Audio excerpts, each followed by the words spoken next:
Vision, దర్శనం. ప్రతి విశ్వాసికి, ప్రతి సేవకునికి ఒక దర్శనం ఉండాలి. ఒక దర్శనాలు చూసే ఇల్లుగా నీ జీవితం మార్చబడాలి. ఈరోజు దైవ దర్శనాన్ని మనుషులు కోల్పోవడానికి కారణాలేంటి?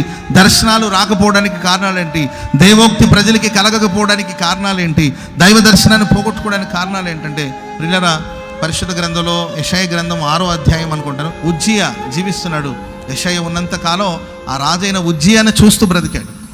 ఆయన మీద ఆధారపడుతూ బ్రతికాడు. కూర్చున్నా నిలబడ్డా ఉజ్జియా. రాజు నీడలో, రాజు ఆలోచన చెప్పన, రాజుకు అనుకూలంగా ఎప్పుడైతే తన జీవితంలో ఆ ఉజ్జియా మృతి పొందాడు, అప్పుడు సింహాసనశీనుడైన దేవుడు ప్రత్యక్షమయ్యాడు. స్తోత్రం చెప్పండి గట్టిగా.